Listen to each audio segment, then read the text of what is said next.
Welcome to Sacrilegious Discourse. For this is what the Sovereign Lord says. Why do you need prophets to tell people who you are and what you want? If you can justify everything that the God of the Bible has done, then you can justify any of your behavior. A lot of this mentality is trickling into what is now mainstream right-wing Christianity. I am capable of empathy greater than this God of the Bible. This is a Bible that they tell kids. This is the good Lord. This is the good book. He is fantasizing about murder, mass murder. Head over to sacrilegiousdiscourse.com right now to find out how to leave us a review or support us on Patreon.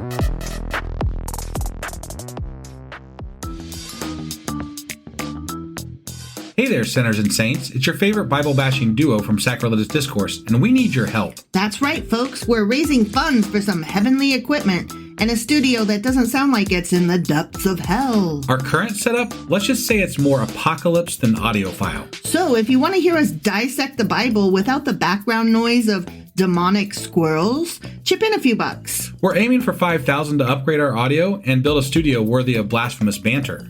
Donate today and help us spread the good word of atheism. You can find a link right on our homepage, sacrilegiousdiscourse.com. Every dollar counts. Even if it's from your collection plate.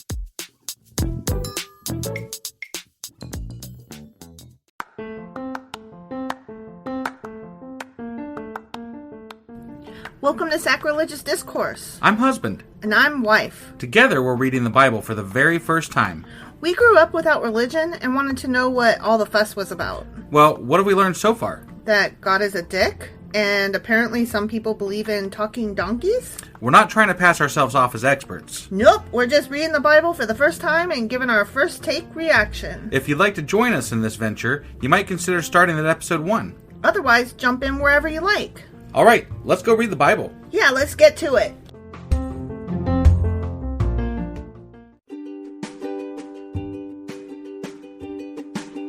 Hey wife, did you know that Anchor is sponsoring our show? Really? Don't we use Anchor to distribute our podcast on Spotify and Apple Podcasts? Yeah, and we are on just about every other platform available as well, thanks to them. Why do we use Anchor as our podcasting service? Well, they make editing and distributing our show a breeze. What if one of our listeners wants to start their own podcast? Then they should head over to anchor.fm or download the app to get started. Awesome! You guys should go do that right now! Husband! Wife! Do you remember what happened on Friday? There was a certain prophet? There was a certain prophet. I'm not certain who he was, though. It probably was not Elijah or Elisha. I'm actually completely uncertain about who he was. I'm certain that I don't care. So also somebody got eaten by a lion. Somebody got eaten by a lion, and then also the king was supposed to kill somebody, but he didn't, and the Lord was like, you were supposed to kill him. Right. And so then dude went home, what was the word? Sullen. Yeah. He was sullen. Right. And angry. And now the king dude, it's Ahab, right? I think it's Ahab. Ahab's gonna pay a price for not killing some dude or something. Yeah.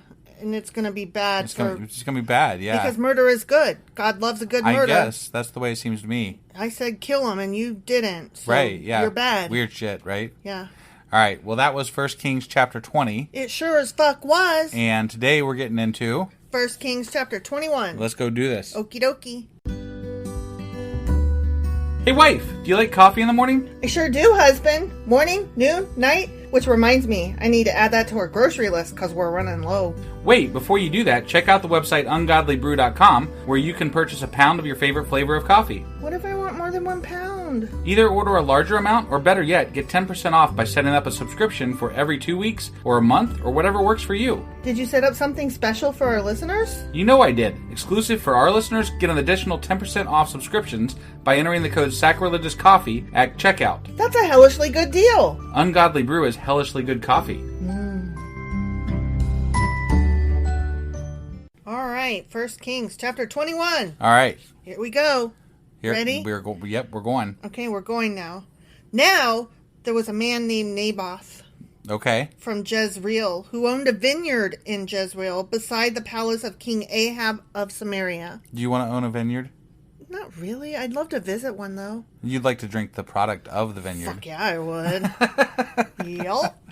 One day, Ahab said to Naboth, "Since your vineyard is so convenient to my palace, I would like to buy it to use as a veggie garden." Sure. I will give you a better vineyard in exchange, or if you prefer, I will pay for it. Okay. Okay. That seems weird. He just wants to expand his palace area, and he needs a veggie garden. Yeah. But Naboth replied, "The Lord forbid that I should give you the inheritance that was passed down by my ancestors." I don't think this is something you say to kings. I don't think it is either, but I see where he's coming from. Right. No, I get the sentiment. Like, you know, this is family land and all that. But, like, he's a king. Right. Who just kills people. Yeah, I'm like, I feel you, but do you think that was smart? Right. Do you think he made good choices? I don't think it was smart. I think it was dumb. I don't think he made good choices. I agree. Okay. But maybe maybe God's going to be on his side. Who fucking knows? You can never tell. I mean... This is about a fucking vineyard. Right.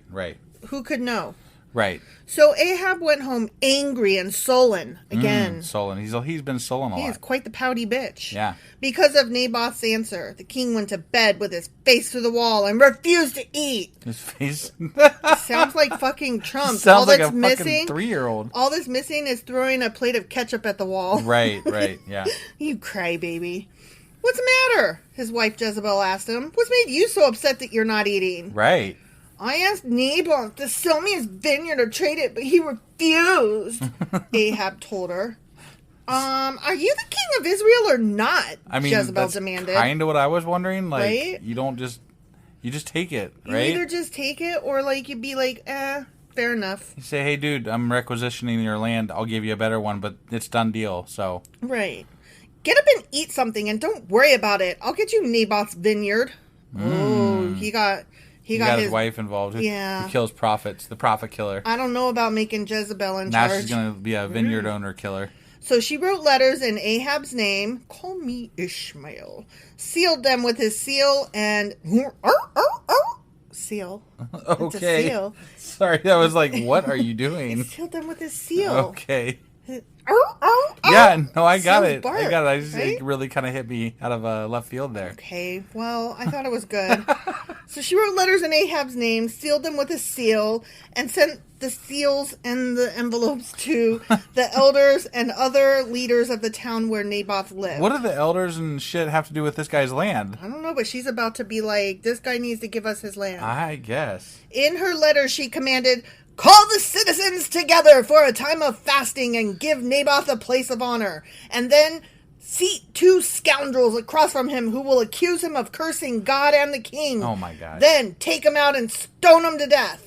Wow. What? Wow. What? She's conspiring to have him killed. Oh my God. Right. This is... in Ahab's name, apparently. This is terrible. Why not just take his land? Right, yeah. Why do you have to fucking murder him it's for not his like he grapes? has a fucking army. He just got a vineyard. He can throw grapes at you. Like, right? what's he going to do? Why do you have to murder him? Jesus. So the elders and other town leaders followed the instructions Jezebel had written in the letters. They called for a fast and put Naboth at a prominent place before the people. Then the 2 scoundrels came and sat down across from him, and they accused Naboth before all the people, saying, he cursed God and the king! Oh, man. So he was dragged outside the town and stoned to death. Do you know of anybody else that curses God on a regular basis? Maybe. Us? Yeah, maybe. Yeah. Just saying. You think we're going to get stoned to death anytime? Yeah, right. The only kind of stoned I want is the good kind. Right, yeah. right. The town leaders then sent word to Jezebel, Naboth has been stoned to death. When Jezebel heard the news, she said to Ahab, you know the vineyard Naboth wouldn't sell you? Well, you can have it now. He's dead. La la la. And he has no family that's going to inherit it? No. Are we sure about this? Doesn't matter. Does she check I'll kill them too. Oh, okay.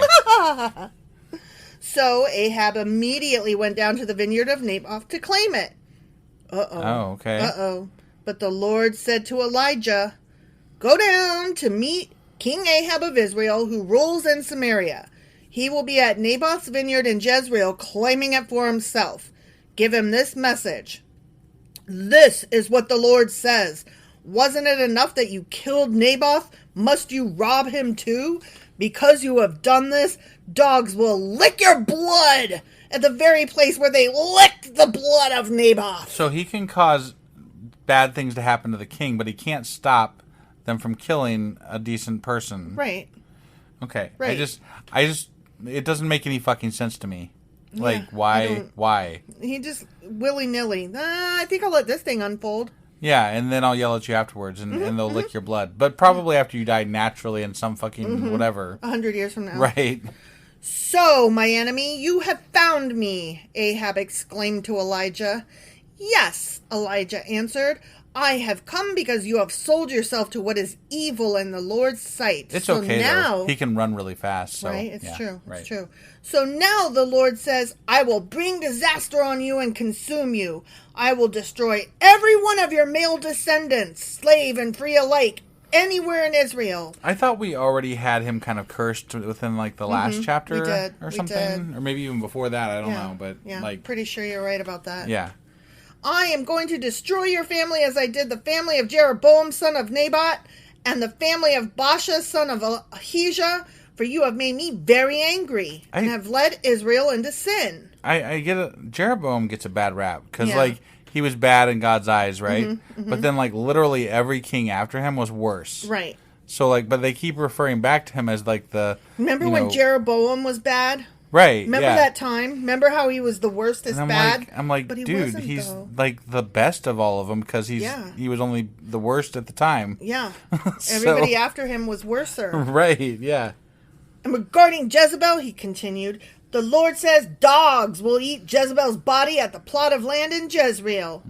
Okay. The members of Ahab's family who die in the city will be eaten by dogs, and those who die in the field will be eaten by vultures. He's got a thing for dogs right now. Dogs gonna lick you and bite you and eat you and munch you and crunch you. I mean, seriously though, I haven't heard them mention in the Bible dogs this much, like at all. Right, and all of a sudden it's like the dogs are gonna do a huge number on them. And lions, dogs and lions, and vultures, Oh my. You got me. Okay, I have to enter parentheses voice. Oh, okay, yeah. So we're about to say a note that's in parentheses. Sure, okay, yeah. No one else so completely sold himself to what was evil in the Lord's sight as Ahab did under the influence of his wife Jezebel. His worst outrage was worshipping idols, just as the Amorites had done, the people whom the Lord had driven out from the land ahead of the Israelites. Under the influence of his wife. Right? His wife his wife made him be bad. The worst. But what I don't understand is it says no one else completely sold himself. Like, really? He was the worst bad guy you've ever met in this entire Bible. Seriously? Because there's been some really bad people. Right? Yeah. I remember a whole group of people trying to rape people outside of a door. I mean, there's definitely been some really shitty people. Yeah. This is stupid. Right. But when Ahab heard this message, he tore his clothing, dressed in burlap, and fasted. He even slept in burlap and went about in deep mourning. So this dude worships Baal and then sees this miracle that he performed with the fire and bullshit or whatever, and then comes back and doesn't give a fuck really, because his wife decides he's going to kill Elijah, and then he comes back later and says, hey, God said this, and he's like, oh no, not that. Right. And I'm like, wait, why? Your wife still wants to kill Elijah. Right. And you're apparently believing in this bullshit that he's saying because why? Because why? He's already cursed you before through other things and nothing came of it. Right. And so what is going to change now? Now you're going to dress in burlap and all of a sudden worship God and everything's going to be okay? Or what? I don't like where this is going. No, it's not okay. I don't either. Then another message from the Lord came to Elijah. Do you see how Ahab has humbled himself before me? Because he has done this. Oh my God. I will not do what I promised during his lifetime. Oh my God. This is ridiculous. Seriously, we need to go get some fucking burlap, apparently. Okay, but Fuck listen to this. It will happen to his sons. What? I will destroy his dynasty. The end. This dude will have no fucking punishment. Okay, look, I'm not okay with him being punished because of God. Right. God says, right? Right. That's bullshit. In the first That didn't place. happen, right?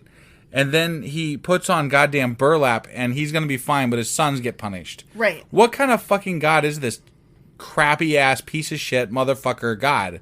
It is a crappy-ass piece of shit motherfucker, clearly. Oh. That's what kind. I don't even know what to say, because, like... It's ridiculous. It is. It really is. It really is. Everything is like... Oh, we're going to talk about vineyards today and how bad we want them that we'll fucking murder over them. And, like, he's the worst ever, but then all the things that are bad, they're blaming on Jezebel. Right. They're like, Jezebel made him do it. Oh, but then we are going to curse him and kill his progeny. But no, he put burlap on, so we're not going to kill him, but we're going to kill his progeny still. Sure. Like, what the... I just, like, what kind of justice is this crap? It's not. Like, the dude's gonna be dead. He doesn't give a fuck if his sons are dead. Right. You know, true. he's just killing people to kill people. Right.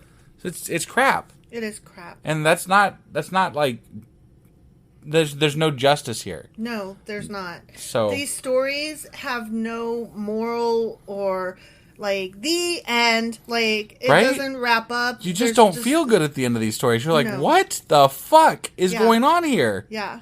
Like, it's supposed to scare you into behaving because if you don't behave, maybe you'll get away with it, but your children will be punished. I now know, after reading this much of the Bible, why when you go to church services, they only read like a sentence or two. Because they're just picking out parts that they're like, yeah, I want to make a point about this, but I want to take it completely out of context. I'm like, yeah, you're taking it... I almost want to go to church again just to sit in and be like, wrong.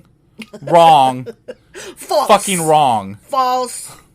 Would you like me to get up there and tell you what's wrong about this? Because it's wrong. Wrong. False. False. Oh. Yeah. But we're not going to do that because no, I know. I'm not going to church ever again. Right. Ever. Yeah. No, I agree. But it could be fun.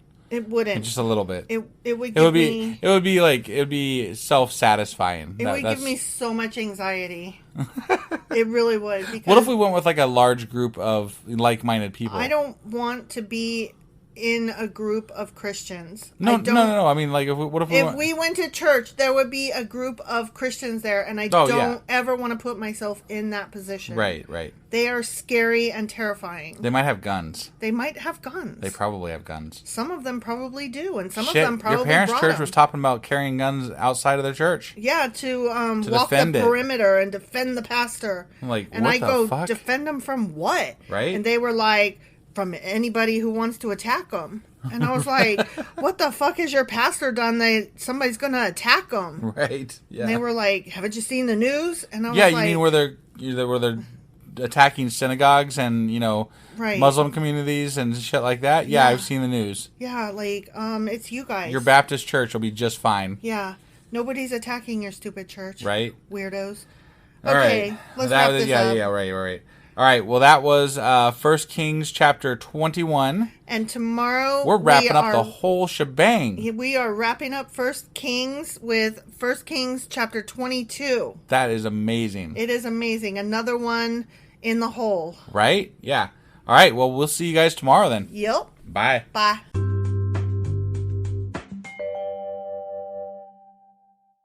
Husband. Wife. Do you remember what happened yesterday? Well, as I recall, I think Ahab fucked up by letting his wife murder somebody because he wanted the veggie garden. And then he was maybe going to get eaten by dogs, but then now his sons are just going to be getting eaten by dogs. So yeah, it's all better now for him. For him. Right. But his sons are going to be like, fuck you, God.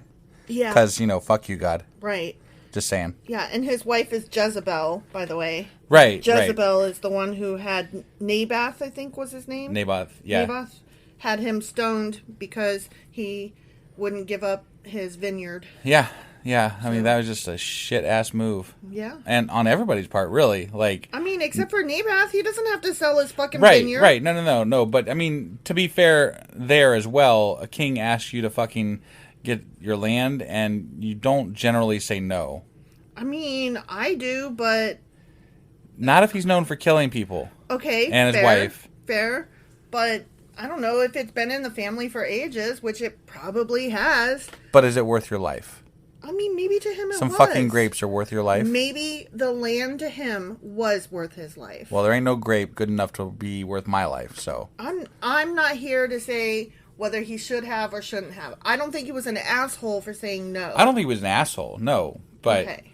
I mean, things could have gone a lot better in many different ways. Well, yeah, when you're dealing with a bully, absolutely. If you always let the bully have their way, things tend to go better. Right, and when you don't, they kill you. Right. So, I mean... Right. This isn't a win-win or win-lose, or... I don't know what the fuck it is. Win something. It's bad. It's lose-lose. It's bad because he was a fucking bully and his wife's a bigger bully. Right? Yeah. All right, well, that was 1 Kings chapter 21. Sure as fuck was. Today, we're getting into the last chapter of the book, which is... 1 Kings chapter 22. All right, let's go do this. Okie dokie.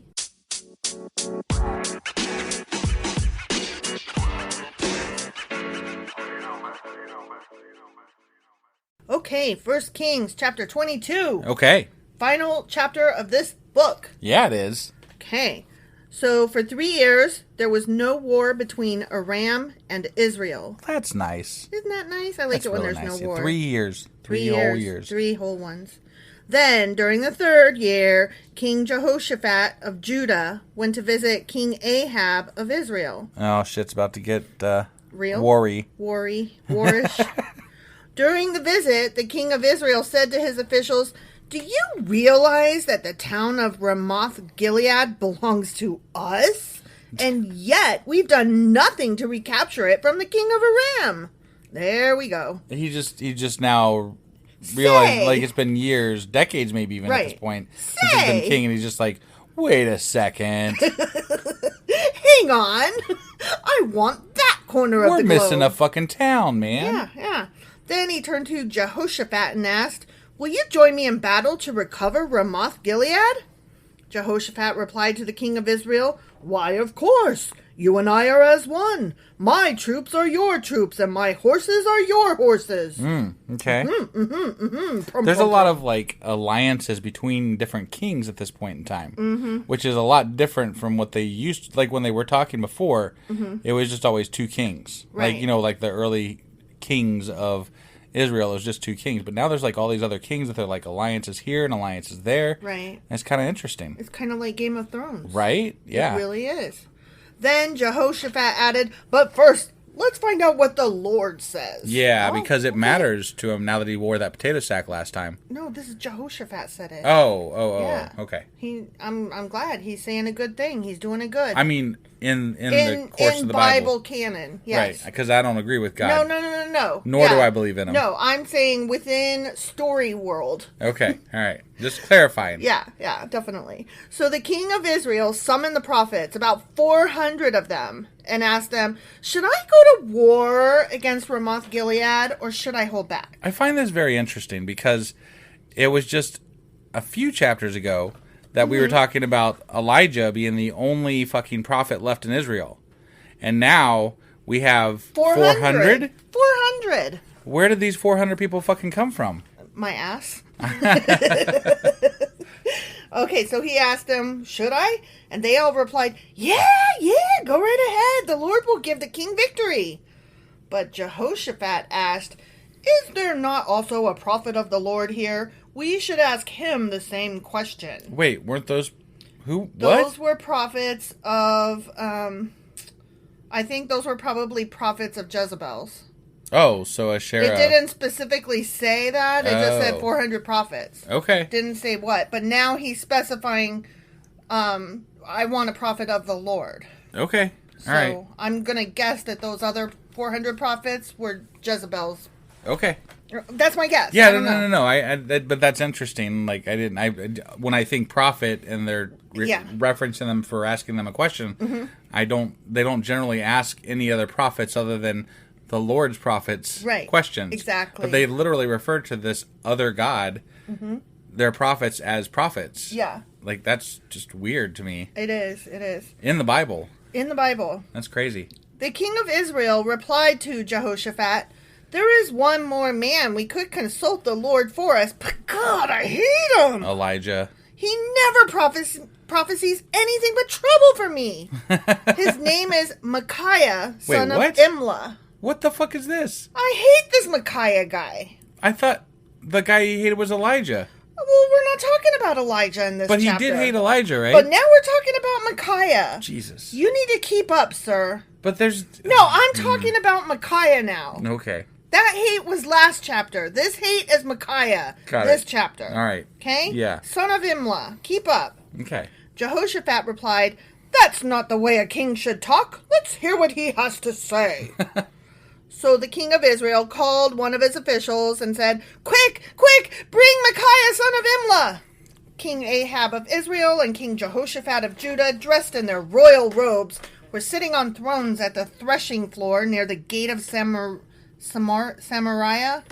Okay. Samaria? Yeah, I don't Samaria? know. All of Ahab's prophets were prophesying there in front of them. Call me Ishmael. Oh, wait. So Ahab's prophets are Baal because he was the one Yeah. who worshipped Baal. Yeah. So that was the ones that he was questioned. But I thought they all died there when they were lighting the fires. So Can they ever all die? never. Never. Nothing ever all dies in the No. Bible. It's never complete. Except for that one time when he, wiped everybody out but Noah. Even Then they all died except for those people that he put in right. the boat. There's always except for. Even Right, if it's not right. mentioned. Yeah. Yeah. One of those people, Yeah. Zedekiah, son of Kenana, made some iron horns and proclaimed, "This is what the Lord says. With these horns you will gore the Arameans to death." All the other prophets agreed. This is the Baal prophets, Yeah, right? The yeah. Ahab prophets. Yeah. Okay. All the other prophets agreed. "Yes," they said, "go up to Ramoth Gilead and be victorious, for the Lord will give the king victory." Just a guess here, but I'm going to guess that Micaiah, was that the guy's name? I'm going to bet that he's going to prophesize the other way. I think you are correct. And I also bet that he's going to be correct. I think you are also correct on that. Because otherwise this probably wouldn't be in the Bible. Probably. I'm just saying. Probably. No, I would not take that bet. Right, I because think you are correct. I've got that one. That's like a lock-in. That's a lock. You got this one. Yeah. Meanwhile, back at the ranch, just kidding. Meanwhile, the messenger who went to get Micaiah said to him, "Look, all the prophets are promising victory for the king. Be sure that you agree with them and promise success." But Micaiah replied, "As surely as the Lord lives, I will only say what the Lord tells me to say." There you go. I mean, that's smart, given that God tends to kill the people that don't do what he wants. But is it and worth they get grapes? eaten by lions, But is it or good dogs. grapes? I don't know. I mean, would you tell the truth for your life? Well, How is that different from holding on to your land and grapes? apparently this guy's given bad news to this king before because True. he's said that he's given him bad news before. Yeah. So he's lived through those. So this guy might not be as scared as others might be. Either that or he is scared but also stands by his values. Right, right. When Micaiah arrived before the king, Ahab asked him, "Micaiah, should we go to war against Ramoth Gilead or should we hold back?" Micaiah replied sarcastically, "Yes, go up and be victorious, for the Lord will give the king victory." But the king replied sharply, "How many times must I demand that you speak only the truth to me when you speak for the Lord?" Then Micaiah told him, "In a vision I saw all Israel scattered on the mountains like sheep without a shepherd, and the Lord said, 'Their master has been killed. Send them home in peace.'" "Didn't I tell you?" the king of Israel exclaimed to Jehoshaphat. "He never prophesies anything but trouble for me." He just asked him to tell him the truth. Yeah, but the truth sucks. Right, but he didn't believe him when he told him what he wanted to hear. Because he said it sarcastically. Right, no, I know. Then, I mean, it specifically said he said it sarcastically. No, yeah, I He's get it, like, I get it. "Sure, yeah, you're totally gonna win." Right. You gonna believe him? No. No. Then Micaiah continued, "Listen to what the Lord says. I saw the Lord sitting on his throne with all the armies of heaven around him, on his right and on his left. And the Lord said, 'Who can entice Ahab to go into battle against Ramoth Gilead so he can be killed?'" Oh, wow. Damn. Wow. There were many suggestions, and finally a spirit approached the Lord. Approached the Lord and said, "I can do it." "How will you do this?" the Lord asked. And the spirit replied, "I will go out and inspire all of Ahab's prophets to speak lies." "You will succeed," said the Lord. "Go ahead and do it." So you see, the Lord has put a lying spirit in the mouths of your prophets, for the Lord has pronounced your doom. Boom. So there are spirits now. Yeah. And That's a new one, what's a spirit? right? Like, is it a angel-y thing? Is it I mean, a ghost? they've distinguished between, like, they didn't say angel, they didn't say Right. cherub, Right. or cherubim, they didn't Right. say, they said spirit. They said spirit. So this is something new. Yeah. Regardless of translation, it was a different word that they used. It was a different word, yeah. So this is something new. Yeah. What the fuck is a spirit? I have no fucking idea. That sounds like a good Q&A. That is going to be my Q&A. That's What really is it? cool. What's a spirit? Right? Like, I mean, Hey, so seriously. 1 Kings chapter 22. What's a spirit? right? Never heard of that before. Yeah, and why does God need a spirit to go, like, I just don't get it. Like, a spirit, I would assume, is like somebody that went to heaven, I guess, Maybe? right? Like, I don't know, but like, why does he need just the regular crew to go down and inspire other gods? Why does he need an intermediary when he's so all-powerful he could just do it his damn self? Yeah, I don't know. I mean, that's always been the case, though, so, you know. Then Zedekiah, son of Kenana, walked up to Micaiah and slapped him across the fucking face, just damn. like Will Smith did to Chris Rock. Yeah. Wow. Slapped him right across the fucking face. Then Zedekiah, son of Kenana, walked... Oh, I just read that. Since when did the Spirit of the Lord leave me to speak to you? He demanded. And Micaiah replied, you will find out soon enough when you are trying to hide in some secret room. Okay. What? Okay. Okay. I think he thought that was a sick burn. Okay. But it was like... He's basically saying, you'll find out, bitch. Right. Okay. Arrest him, the king of Israel ordered. Oh, my God. Take him back to Ammon, the governor of the city, and to my son Joash. Give them this order from the king. Put this man in prison and feed him nothing but bread and water until I return safely from the battle. But Micaiah replied, if you return safely, it will mean that the Lord has not spoken through me. Right. Then he added to those standing around, everyone mark my words. Everyone mark them. Do you think that anyone marked them? I mean, it made it into the Bible, so it got marked. It got you marked. I don't think they marked it well. They did some, what is that called? Quarterback chair, where you sit Armchair quarterback. Yeah, that. Yeah, where they're like looking back over it. Right. Telling, okay. Whoa, I really fucked that all up. Sorry, nothing. So King Ahab of Israel and King Jehoshaphat of Judah led their armies against Ramoth Gilead. Okay. The king of Israel said to Jehoshaphat, wait, who said it? The king of Israel. Okay. As we go into battle, I will disguise myself so no one will recognize me, but you wear your royal robes. This sounds like a bad idea, actually. This sounds like a very dumb idea. Yeah. So the king of Israel disguised himself and they went into battle. Meanwhile, the king of Aram had issued these orders to his 32 chariot commanders. 32 again, huh? Mm-hmm. Remember there was 32? Yeah. 32 is the new... 32 we got 12, is the new 40, and 32. Attack only the king of Israel. Don't bother with anyone else. That was what one of the guys said. Okay, yeah. So when the Aramean chariot commanders saw Jehoshaphat in his royal robes, they went after him. There is the king of Israel, they shouted. But when Jehoshaphat called out, the chariot commanders realized he was not the king of Israel. These guys know really well who is who. Yeah. Like, they know them by voice? Right? That's crazy. So they knew he was not the king of Israel, and they stopped chasing him. Okay. He's like, wait!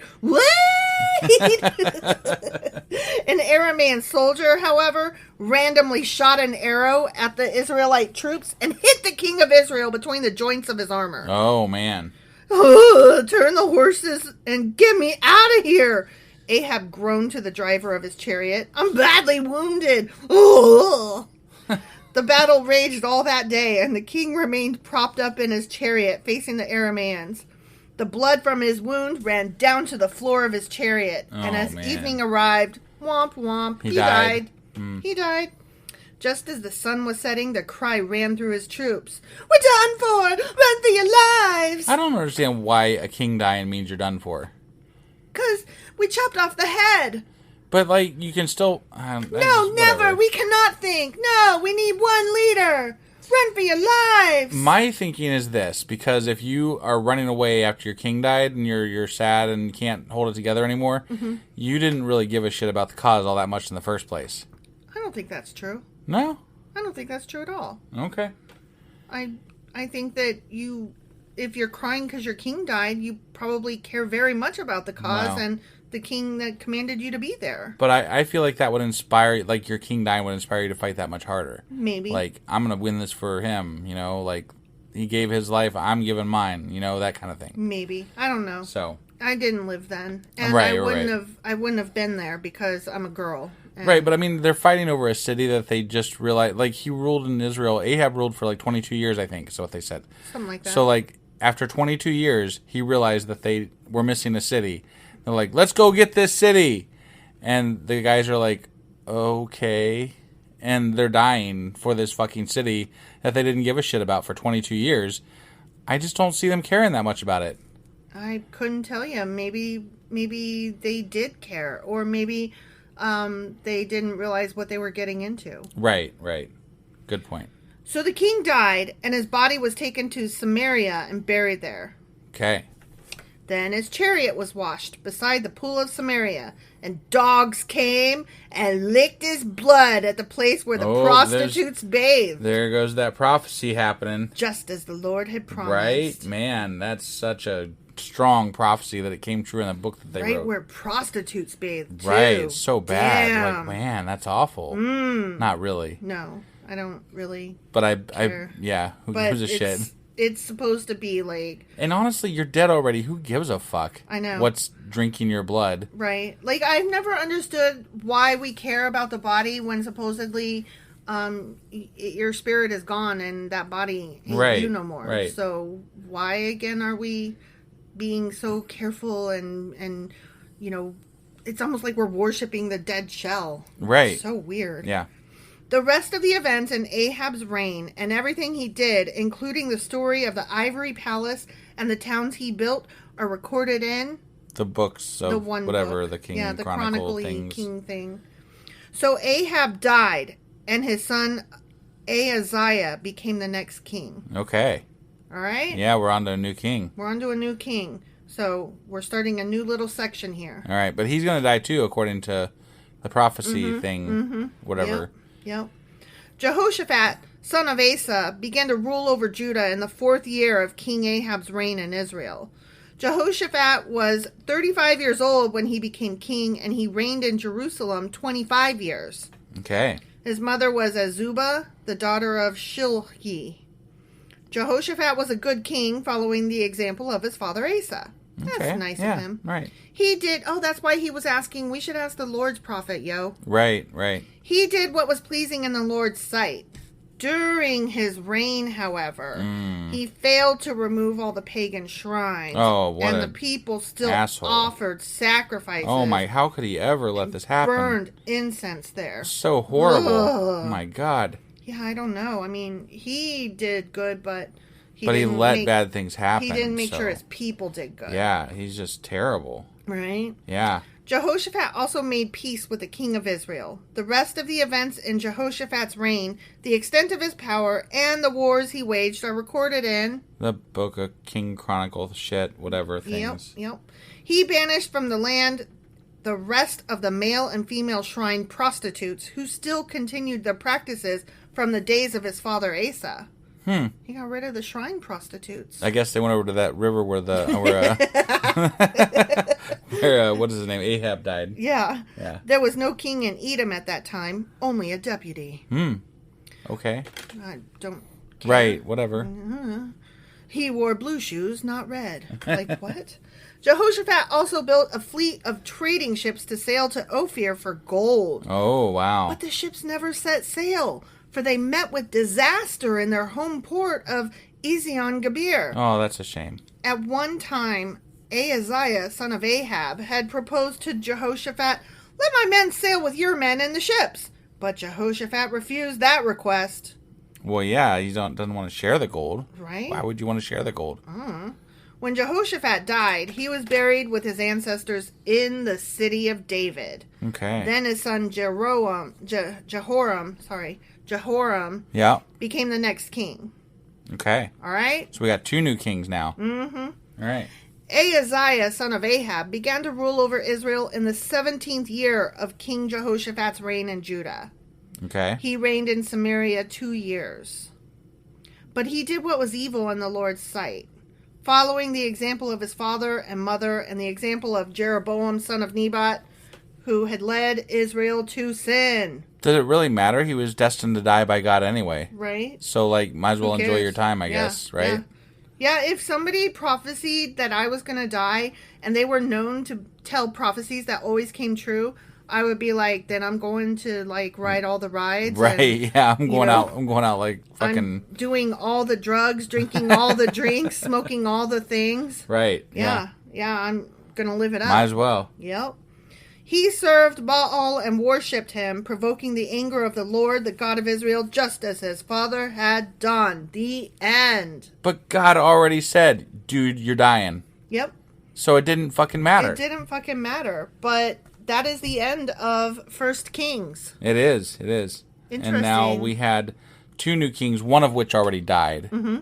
But we got 1 new king at least. Yep. That might be continuing in the next chapter. Or next book, I mean. He seemed halfway decent It seemed that way for now. for now. But then, we've got examples in the past where... They start out good, but they always fail. in like the last fucking page. They go on a fuck fest suddenly. Right, yeah. Like, that's just crazy shit. I So, married the whole planet. I was good, but I married the whole planet. right, yeah. Yeah, that's usually what it is. Right? Well, was it what it was with, what's his face? I can't remember. I can't all of remember them. either. I as soon as you would say it, if you said it, I'd know it exactly, but I can't remember off the top of my head right now, and it's too late to look it up, so Yep. it is what it is. It be what it be. Right.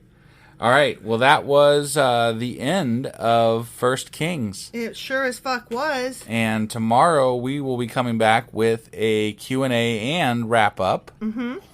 And then on Thursday, we will be doing Yeah, Thursday. Sorry. our Contradictions episode, which... is called You're Always Wrong. Or as I like to say, You're Always Wrong. Right, that. Mm-hmm. And then on Friday, we're just going to be doing a little bit of a special episode, so hang tight and join us that day for that. And yeah, that'll be the rest of the week. So Because on Saturday, yeah, we will be at the, what's it called? we'll be at the Kentucky Freethought Convention. Yeah, the Freethought Convention. That's So what I I was trying to think say. we might actually not be doing an episode for one of the first times ever in a long time on Saturday. Ever in a long time. Well, like we used to do bi-weekly episodes, so Right. we didn't always do daily. Right. But this will be the first time in a really long time that we haven't done an episode on a day.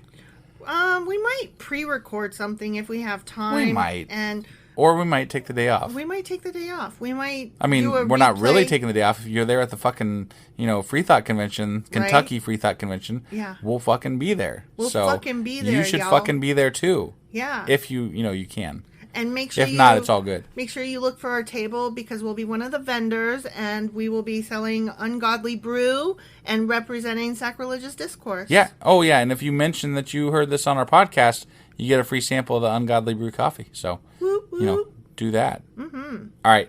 You guys have a good one, and we'll see you tomorrow for the Q&A and wrap-up. Yep. Bye. Bye.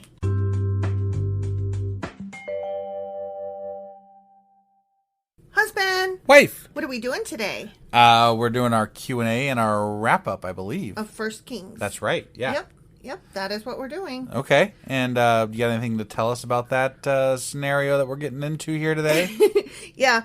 We are going to be going over that question about spirits. Okay. Yeah. And do a little summary of First Kings. And normally we would do a pop quiz, but all the pop quizzes Yeah.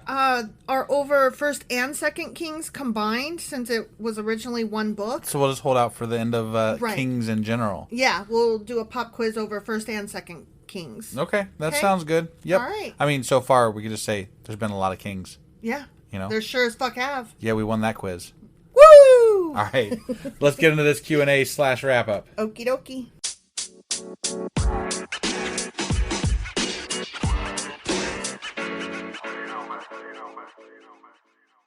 Okay, so before we talk about the spirits, let's go over the scene in which the spirits were discussed. Okay, Do you yeah. remember what happened?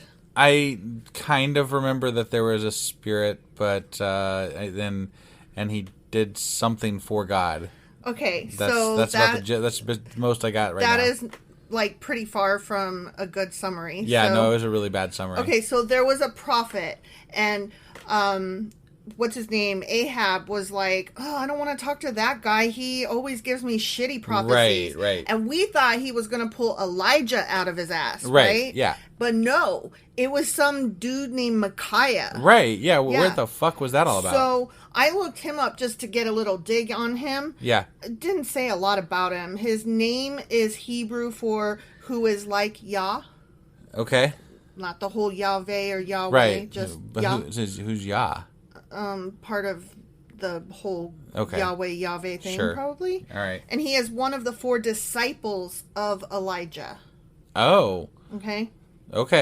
So That's I don't know if interesting. that's something that we'll learn in the coming book. I mean, you would have thought that, so like if it was going to be a disciple, since they've talked about Elisha, you would have thought it would have been Elisha that did this and not like... Right. But okay. But let's keep in mind that these were originally one book. So right. we might learn more about him later. True. Also keep in mind that there's this whole other set of books that we're missing. Right. And he may have been discussed more in those. Okay. So I don't feel like I'm giving away a spoiler or ruining anything by saying that he is one of the 4 disciples of Elijah. Okay. Yep. That's basically all I could find on him. Got it. Okay. Which is next to nothing. Right. Next to nothing. He's very godly, according to his name. Sure. And he follows Elijah. Okay. Okay. So he comes and he's giving Ahab, call me Ishmael. He's giving him sarcastic, like, sure, yeah, you're totally gonna win, whatevs. Right. And then Ahab's like, okay, I can hear you being sarcastic, tell me the truth.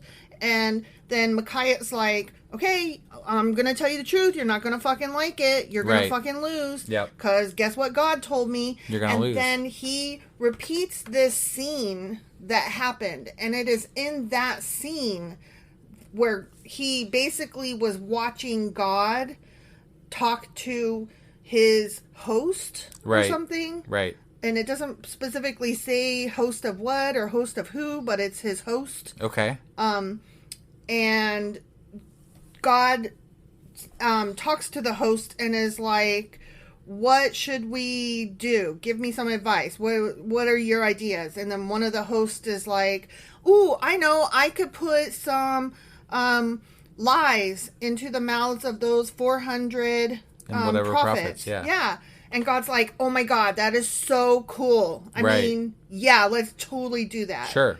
And the person who said that, or the entity that said that, was the spirit.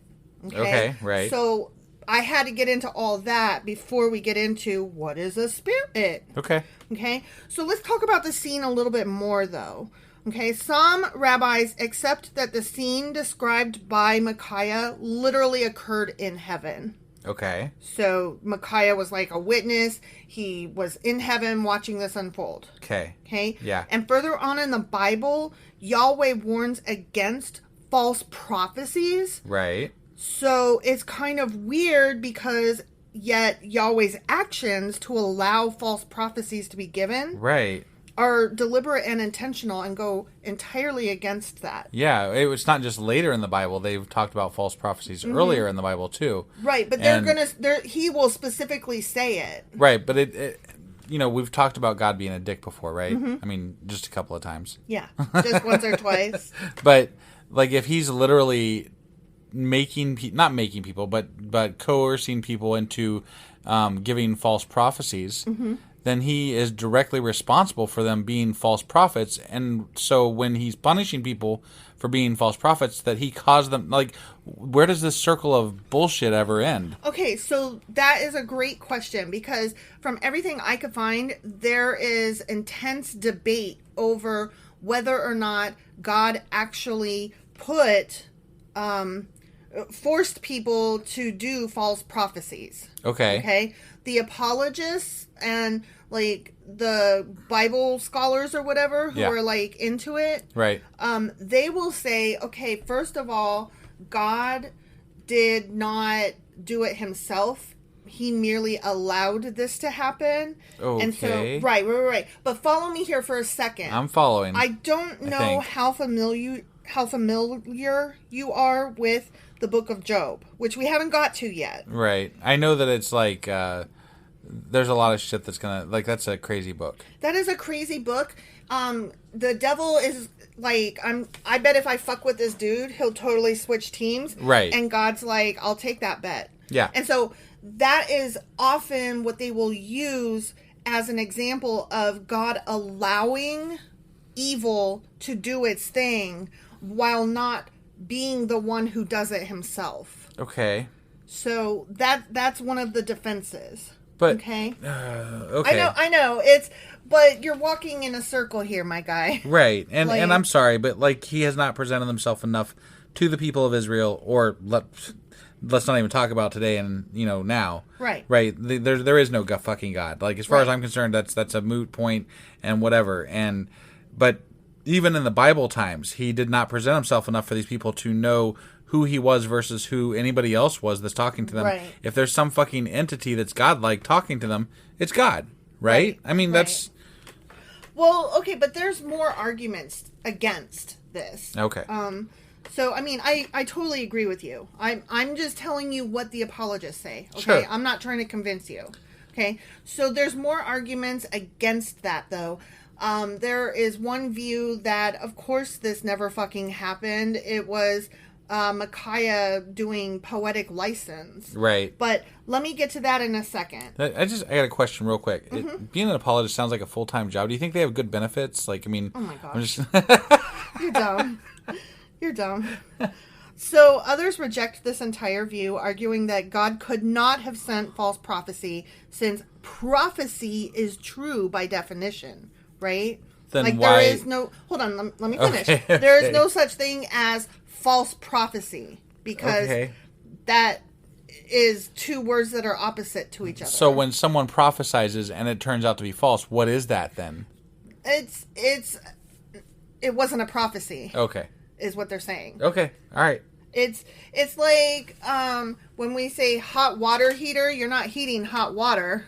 You're heating water to make it hot, right? It's a misphrasing. We know what you mean by it, but it's not correct phrasing. Okay. So anyway, instead they argue that Micaiah actually fabricated this vivid scene using poetic dramatization in an attempt to frighten and thereby prevail upon Ahab. Got it. And I found this next point really, really interesting. Keep in mind, this event appears to occur after Ahab's repentance for Baal worship. Remember, he was like busted out, and then he put on the potato sack and was like, sorry. Yeah. Right. So this happened after that. Okay. Yep. So his prophets appear to be prophets of Yahweh, not Baal. What? Albeit, let me finish, the Yahweh who was worshipped via golden calves. Remember we talked about that? Yeah. Rather than the Yahweh who was worshipped in the temple at Jerusalem. Okay, but how do you distinguish between the Yahweh that was worshipped via golden calves versus the Baal that's worshipped via golden calves versus whatever the fuck they're worshiping? Well, these were not Jezebel's prophets. These were his prophets. Right, but Jezebel was Asherah and Asherah. Right. And he was Baal. And they specifically at some point said Baal in that last chapter that we wrote, I thought. I'm just... That's what I recalled. I don't remember well enough to argue with you. I'm just saying I find it interesting that we literally in our Q&A, or not our Q&A, what was it? It was whatever we did a few days ago. No, it definitely would have been our Q&A on Saturday. That we talked about the difference between the two nations, North and South, was that they both worshipped Yahweh, right? But one did it the more ancient way that Aaron did. Got it. Right? Okay. So that's where this is coming from. Yep. And that makes a lot of sense. These people don't know what the fuck they're doing. Yeah. They're just worshiping whatever. Right. I mean, well, it turns out you probably, they only did mention, I just did a quick search here, and Baal is only mentioned once, and that's when King Ahab's son, Ahaziah, he worshipped him, and at the very end of the chapter there. Yeah. But other than that, Baal was not actually specifically mentioned in that chapter. So Okay. I guess that could be the case. I mean, I wasn't trying to argue with you. I just No. swore I remembered that Baal was mentioned in there, which he was, but just not where I thought he was. So. Right. I kind of like the way this is phrased, Yeah. that what they were worshiping was an older kind of thing. Right. So still wrong, but closer to home. Sure. Yeah. So in ancient times, all the way through the Old Testament, God is seen as the sovereign deity with all other beings under his command and for his use. Right? Would you agree with that? Yeah. Okay. So it's not until New Testament times, which obviously we haven't got into, Right. that you will see the idea of a kingdom of Satan or evil spirits in rebellion against the kingdom of God. Right. Okay? Right. So in the New Testament, Satan and the evil spirits are enemies of God and humanity, and Jesus comes to deal with them. Right? Sure, yeah. That's what the whole New Testament is about. Right. Right? So basically, human ideas about the spirit world evolved over time, and the Bible reflects that evolution. So when Kings was written, the book of Kings, it wouldn't have been a weird idea for God to make use of evil spirits. This is going back to the argument that maybe they are talking about spirits, right? Right. For us, with our ideas of very strict good and evil and like what are spirits, it sounds very strange to us. Sure. Right? Yeah. So this would have been normal to them. Okay. So there's that. Okay. Micaiah's prophecy is the earliest example in the Hebrew Bible of a representation of a heavenly throne room. I found that very interesting. Which, I don't recall hearing about a heavenly anything, really. Right. No, I mean, actually, most of the stuff that they discussed up to this point have been almost earthbound. Like God in the fire, ark and God in the his wind. seat on the ark and stuff like that. And it's all very earthbound until that moment. And that moment was all of a sudden God is all heavenly and whatnot. Right. He's over there. Yeah. He's in space. Yeah. Sky Daddy. Right. So it's not clear whether the heavenly throne room represents Micaiah's own belief or a depiction of Ahab's court prophets or what. Got it. Because, I mean, obviously there's no such thing as a real throne room up in the sky. Right. So, okay, so here is the specific verse where the word spirit is mentioned. Okay? Yep. And then there came forth a spirit and stood before the Lord and said, I will persuade him. Like, remember that? Yeah. Okay. Yeah. So a lot of scholars think that the article a spirit should actually read the spirit per the Hebrew translation. Okay. So there came forth the spirit. And then that gets into the question, but what are spirits, right? So is this like the Catholic, the Father, Son, and the Holy Ghost thing where there's multiple iterations of the same God? Or? Maybe, but that's not where I'm going with this. Okay. And I don't even really know what that means, honestly, because I'm just kind of speaking out of my ass there. Right. I don't understand what the Trinity is exactly. I've heard it described as like ice water versus water. They're the same thing, but in different forms. Got it. And so God as the Spirit and God as Jesus and God as the Heavenly Father are like all actually the same thing at the same time. Okay. But it's just it's like an electron that can exist in two places at once? Yes. it's a cat. Okay. Yeah. It's a cat in a box. Right. Yeah. So what are spirits, right? Back to the original question. Sure. Okay. So there are some that argue that they might be fallen angels. Like, remember, God does have angels that fell. Yeah. Right? And, Satan is the big one of those. Right. But there are others who followed him. Okay. So, and they would be in his host. Sure. And if anybody was going to volunteer, it would certainly be them. Right? Right. So then there is the argument that no, it's not just any fallen angel. It's the evil spirit. So we're talking about Satan. Father of lies, the old deceiver. So, he would be the one. Okay. Yeah. Okay, then there are a few that put forth the idea that, I don't know, maybe it was the spirit of Naboth. Remember, Naboth was the guy who had the grapevines that he didn't want to give up his land, right? Yeah. And so apparently there's a Jewish legend that says that it is the spirit of Naboth seeking revenge on Ahab. Huh. So I don't. So ghost stories, huh? Yeah, and I don't think that has like a lot of credence. Not that any of these do. No, but right, I right. like Yeah. that theory the as least. far as which theory was meant to be the case. Exactly. Right? Yeah, Exactly. Right.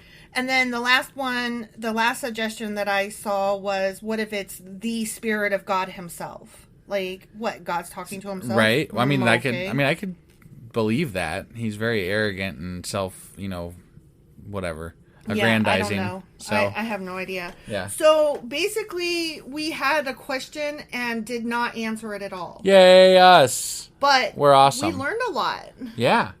So now let's do a summary of the book of First Kings. Okay. Okay? The book of First Kings is a compilation of various records of the acts of the kings of Israel Yep. and Judah by a Deuteronomic compiler Oh. Okay.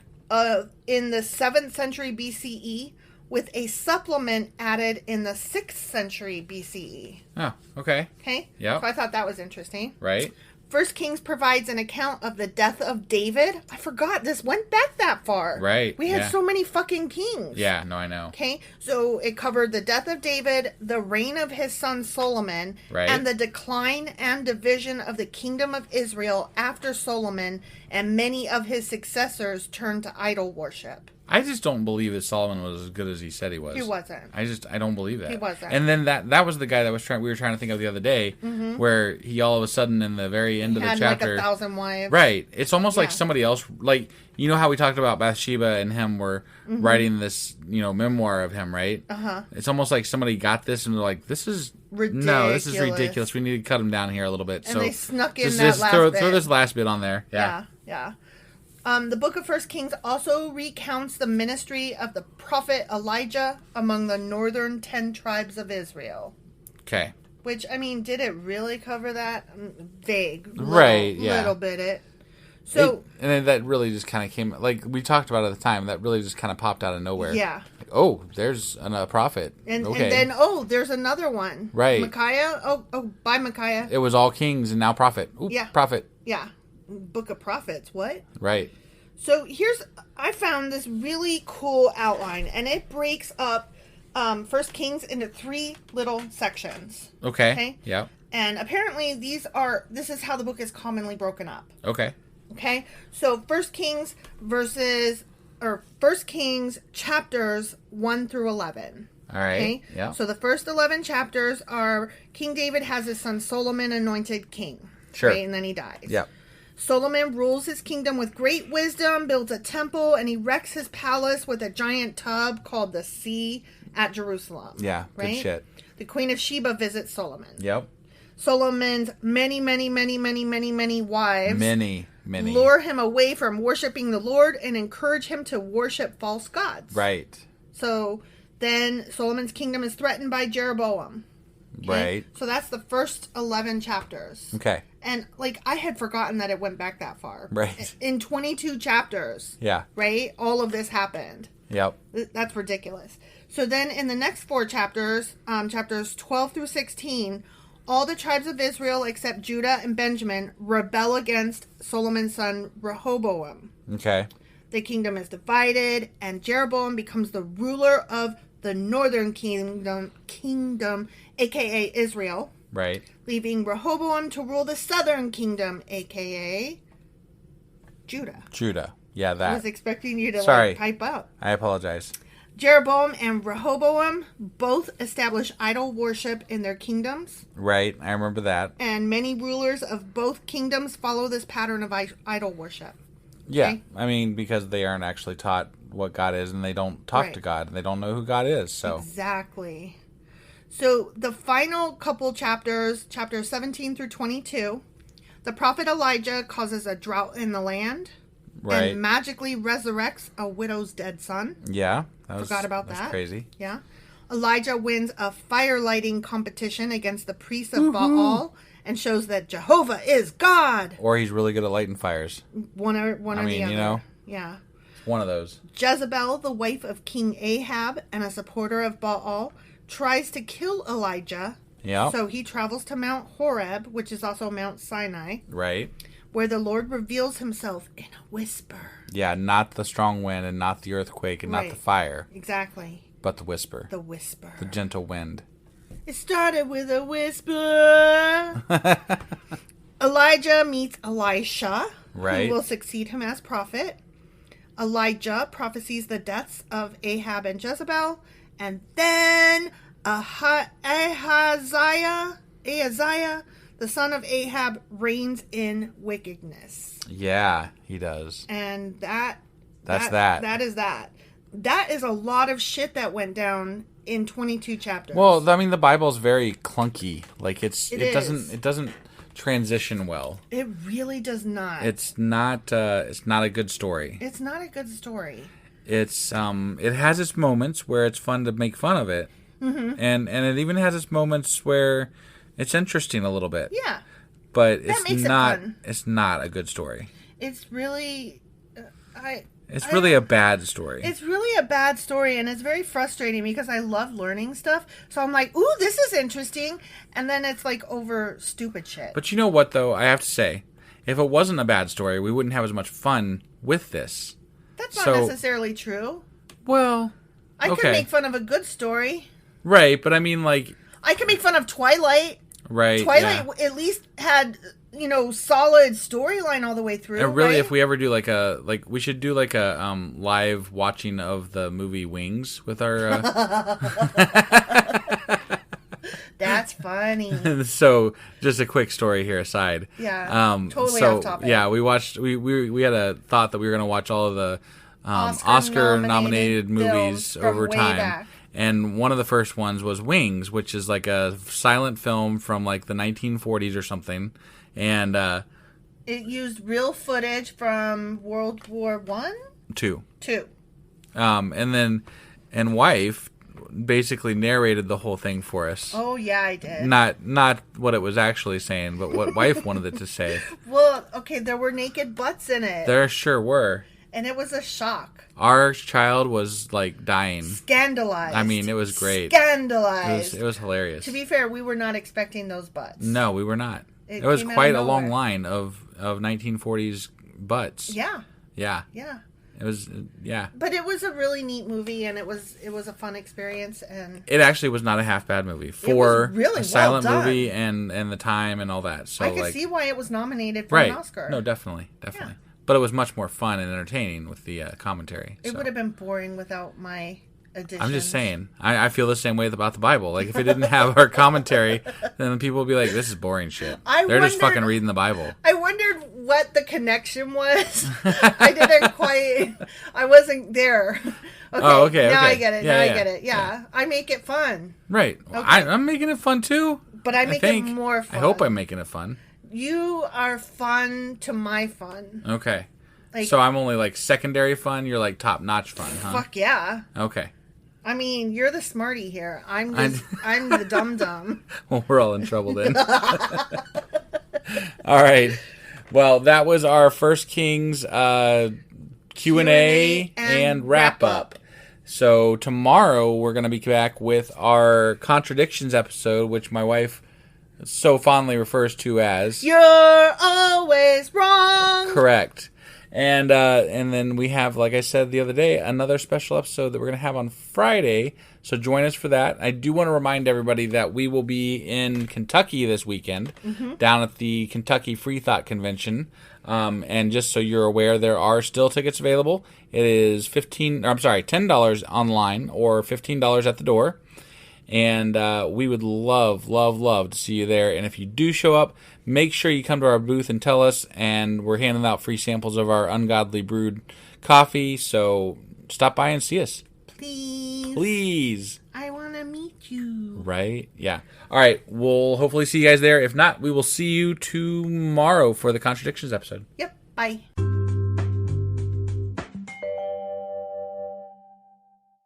Husband. Wife. Do you know what today is? It's our Contradictions episode. Right. And what do we like to call it? Do you know? What do we like to call it? You're always wrong. You imply we, but I say you.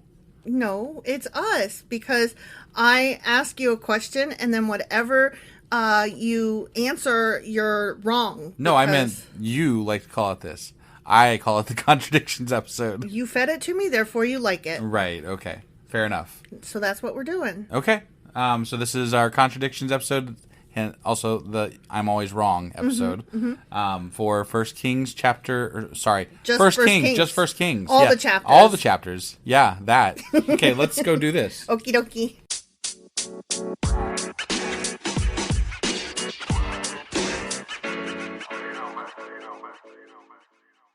Okay, so you're always wrong. Yeah, that. And I have a couple things to say before we get started on how you're always wrong. Just a couple? Yeah. Okay.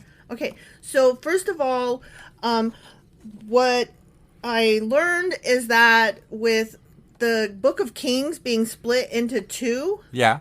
that made it hard to find contradictions that were only First Kings and Got it. and not Second Kings. Sure. So They try to combine the two because it used to be combined, and Right. it's all kind of one continuous Right. thing. And Probably. moreover, a lot of the contradictions from First Kings are found in the Book of Chronicles, First and Second Chronicles. Well, but we can cover those contradictions Sure. when we get to Chronicles. Yes, so, I you know. just wanted to put it out there that I had a hard time coming up with as many this time because Got it. we're only into the first bit of what is really 4 parts of one elongated book, if you Sure. ask me. No, that makes Because I sense. think First and Second Kings and First and Second Chronicles all kind of goes together. So these are all going to be contradictions for earlier, which doesn't necessarily match up because we're way past earlier at this point. Exactly. So. Exactly. And that gets into another thing. A couple of these I think might be ones that we've done before, Okay. but not from First Kings Well, I mean, as one of the contradictory perspectives. if I could remember what all the contradictions were from even the last, book of the Bible, I mean, I'd be doing very well. Right. But I don't. So, right. So you know, I didn't mind throwing them in there. I thought, man, it's going to be fine. Right. Maybe somebody just listens to this contradiction. Somebody's just interested in the contradictions in this book. So True. Maybe. True. You never know. So. You never know. So here's the first question. First question. Okay. What were David's last words? Didn't he sing himself a song or some shit? Well, he did, but also, you're always wrong. I'm just impressed that I got that. Yeah, I'm you should impressed. be. You I should be. did not have any reference for that in front of me. I didn't even know to expect that question. I know. So I'm like, yeah, I pulled that one out. You pulled that one out. So he did that in 2 Samuel, Okay. the last chapter of 2 Samuel. Right. But then in First Kings, he provided a hit list. Oh, that's right. Yeah. Yeah, he wanted to off some people. Mm-hmm. He's like, now that I'm dying, you Yep. guys need to take vengeance for me. Yep, Joab being chief among them. Right, yeah. Yeah. So that happened. Yeah. So well, according to the Bible, right. that happened. I'm just saying that contradiction happened. Yeah, because they were both his last words. Yep. Okay, next question. Yep. What was in the Ark of the Covenant? I thought this one would make you laugh because we literally discussed this recently. Right. Which I find so what is the word? I enjoy is what I'm trying to say. Right, yeah. When you and I collectively think of something and then later on find out that no, that's actually a really good question that is commonly asked. Right. Yeah. It makes me feel like, okay, I'm on the right track. We Sure. are doing this right. We're not the only ones with this question even. Yeah, that's So, what I mean. We're among the many. Yeah. That feels good. So if you were to ask me what was in the Ark of the Covenant, based on what I know, and I'm just going to collect them all here that I can think of. We got the Book of Instruction by, that was written by Moses or whatever. We got the manna in there. I feel like I'm forgetting something You now. are. But there's something else that's big. Aaron's rod, his budding rod. Oh, that's right. That's right. Yeah. That was the other thing. Okay, all right. But you're always wrong. Right, because all they ever fucking talk about is... The tablets. Yeah. Yeah. Oh, that's right. Right. Yeah. The tablets were supposed to be... Okay. Yep. But they leave the rest of the shit out. They do. Everything that you mentioned is in Exodus and Numbers. They talk about those things. Yeah. But then in First Kings, there was nothing in the ark save the 2 tables of stone, which Moses put there at Horeb. Which I want to say something about Horeb. Okay. There was a question on the site that I was referencing. Yeah. That said, which mountain did Moses give his speech there, or go up and talk to God? And it's Mount Horeb / Mount Sinai. Right, but they cited that as a contradiction because sometimes they refer to it as one and sometimes the but other. But that could just be a name change over time. Well, we covered that in Asimov's Guide to the Bible. Oh, okay. We specifically covered that it's the same mountain. Right. And that it's referred to by different things depending on which time period it was written and whether they're going by the original people. Istanbul was once Constantinople. It was, so right? I'm just saying.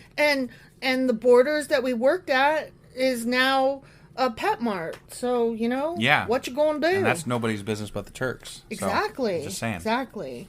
So, yeah, that happened also. That contradiction happened. Right. Okay.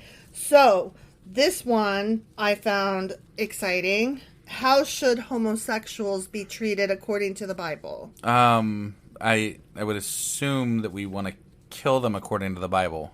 Which is horrendous. Right. Yes, that was discussed in Leviticus, but guess what? I'm wrong. You're always wrong. Because in First Kings, they only get rid of the sodomites. So they don't kill them. They exile them. Okay. They don't. I mean, that's a step forward. Right. Social progression there. I'm all for it. For fuck's sake. I mean, if we could have kept progressing over the thousands of years, just think of how much faster along we'd be right now. Like, if we're only exiling them in the Jesus time, and then we get to the Jesus time, maybe we, accept them, and then we're already, we don't even have to do all this shit. They're already fucking accepted at this point. Right. If we progressed correctly. But instead, now we're in 2022 going backwards. Right. Yeah. No. We're definitely going the wrong way at the moment. The wrongest way. Yeah. Okay. So next question. Yeah. Is it okay to test God? No. No? Are you sure? No. Well, according to Deuteronomy, that is correct. Ye shall not tempt the Lord your God. Right. However. Yeah, however. You're always wrong. Okay. Because in Judges and First Kings, he's perfectly fine being tested. Like in the book of Judges, do you remember when Gideon did the wet versus dry wool? Here, let me just read the King James Version to you. I'm having a little bit of trouble bringing that up. It's in Judges chapter 6. And Gideon said unto God, If thou wilt save Israel by mine hand, as thou hast said, behold, I will put a fleece of wool in the floor. And if the dew be on the fleece only, and it be dry upon all the earth beside, then shall I know that thou wilt save Israel by mine hand, as thou hast said. Okay. And it was so, for he rose up early on the morrow, and thrust the fleece together, and wringed the dew out of the fleece, a bowl full of water. And Gideon said unto God, Let not thine anger be hot against me, and I will speak but this once. Let me prove, I pray thee, but this once with the fleece. Let it now be dry only upon the fleece, and upon all the ground let there be dew. And God did so that night, for it was dry upon the fleece only, and there was dew on all the ground. Okay. So he did test God. Got it. Then that was in Judges, but then in First Kings, which we just read, that was the fire lighting contest. Oh yeah. Where he was like, right. Elijah was like, God, set my wet logs aflame and burn up this wool. Yeah.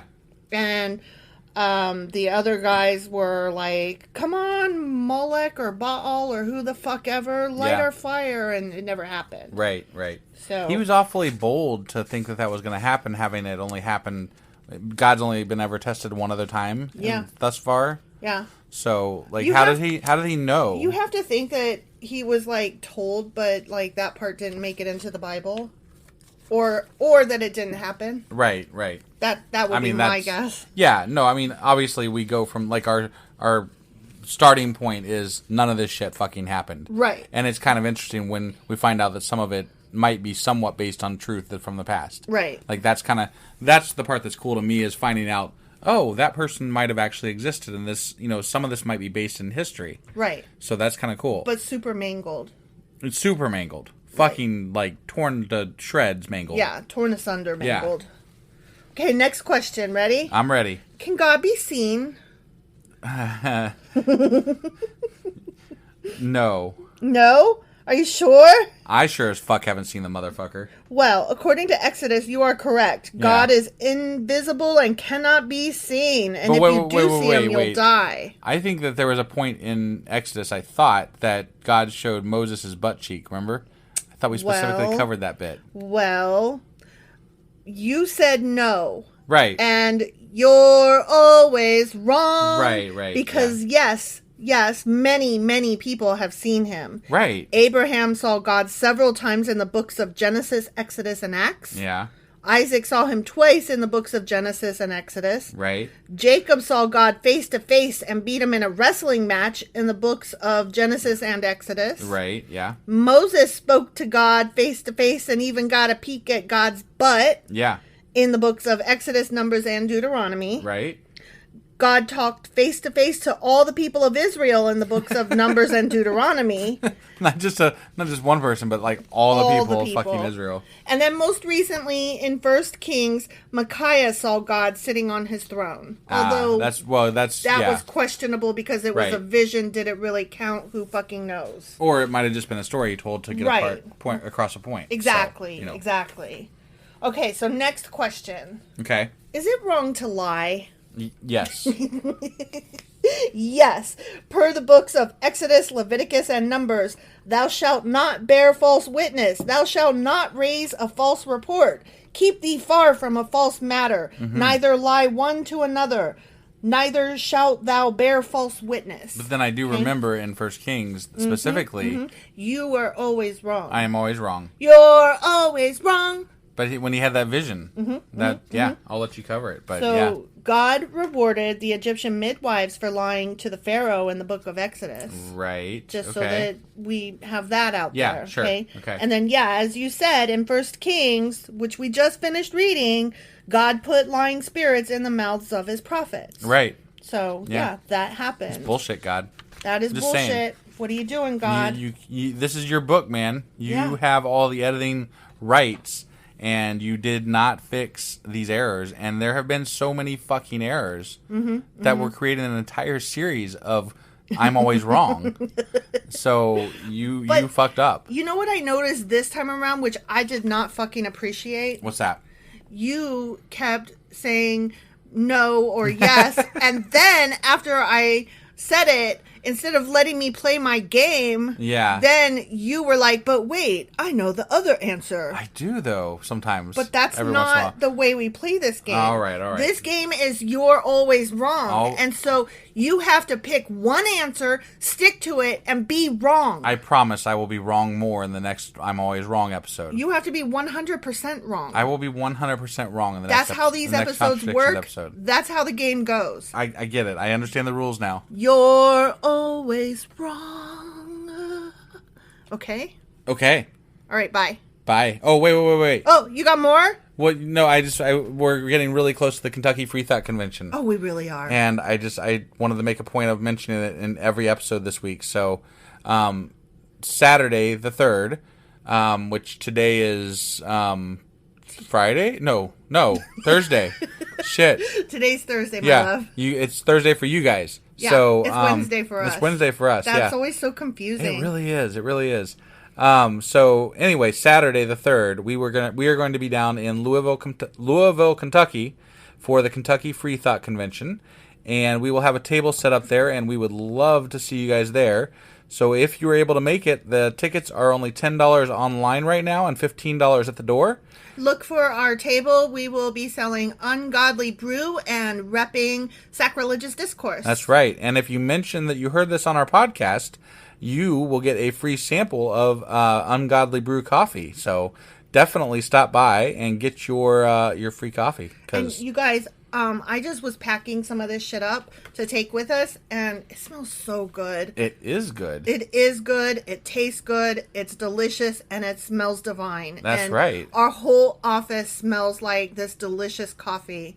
As the tagline goes, it's hellishly good coffee. It is hellishly good, and it's hellishly aromatic-y.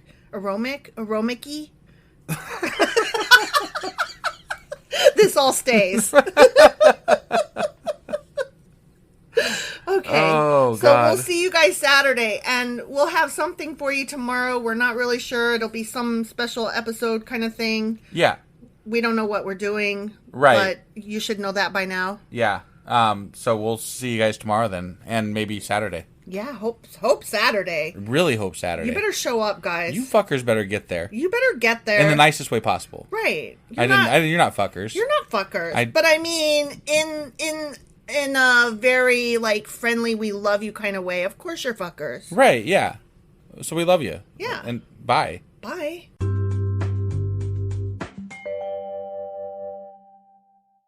Husband. Wife. The fuck are we doing? So we are going to have a special episode today about the Kentucky Freethought Convention that we will be at tomorrow on Saturday the 3rd. In Kentucky. In Kentucky. In Louisville. In Louisville. Did I say it right? I think it's Louisville. Louisville? I'm not sure. I'm sorry. Something like that. I'm bad at Louisville. We don't live that far away from it. Damn. I know. It's what, 3 hours away from us or something? Just under, yeah. It's like 2.5 hours. So we'll be driving down there really fucking early on Saturday morning. Didn't you say we have to leave at like 3 a.m.? Yeah. That's disgusting. It really, really is, yeah. I'm allergic to the AM. Something I didn't tell you, though, I think what we're going to do on the way down, we might kind of like live tweet our adventure and then throughout the day. Oh, like live tweet. We'll kind of do updates on our Sacrilegious, Discourse Twitter page. Okay. And like keep people up to date as far as what we're doing, what's going on, where we're at, made it safe. Or happens. Everybody's going to be on the edge of their seat wondering if we made it to Louisville safe. Right. Yeah. And then of course back out of Louisville safe. The responsibility, right? Because that'll fall on me while you're driving. Right, yeah. Can wife do it? Stay tuned. I mean, I just need you to take pictures of road signs and shit, True. So, but what we're going to do today, we're just going to go over a little bit about who's going to be speaking at the conference. And Not us. Not us, but we will have a table there. And, of course, we've been covering this all week.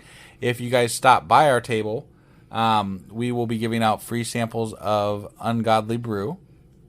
And then... that's coffee. That's coffee, yeah. I don't know if you knew that. It's coffee. Yes.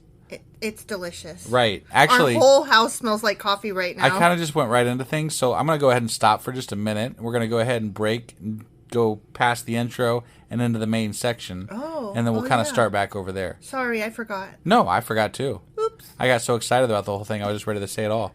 Okay. So, all right. We'll see you guys after the Ungodly Brew ad. Yeah.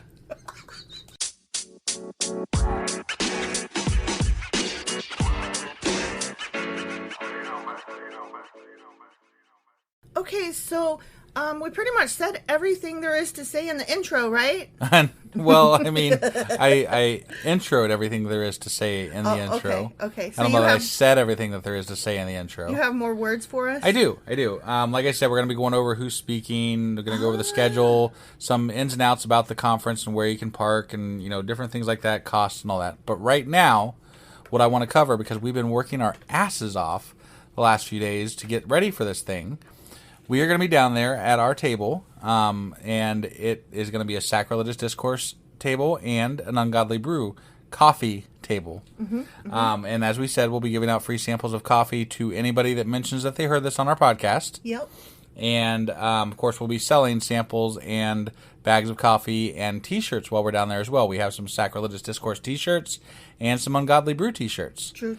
And if we run out, we're taking orders too. Yes, So, just in case you guys make a run on us or something. I'm expecting you all guys of all you to better be there. Yeah. Everybody. Living in California is not an excuse. Living out of the United States, right. Not an I don't care if excuse. you're in Germany. You need to make a trip over here. Okay. Yeah. Anyway, So that's what we're going to be doing there. We also plan on going to, there's going to be a dinner afterwards that we're going to, and then also there's an after party at 8:30, which is going to be at 4th Street Live. So if anybody can't make the actual event and you're, working during the day, come see us at the after party at 4th Street Live. We'll be there as well. And we can't wait to see everybody there and say hi to you. So Yeah, I'm going to have a drink in my hand. right, yeah, we'll be drunk husband and wife. Ooh, because we got a hotel and we're staying there. Yeah. So we Good don't have to times. drive. Yeah, and we can walk everywhere. It's really cool. Like everything that we're doing is like all in this little like half-mile area.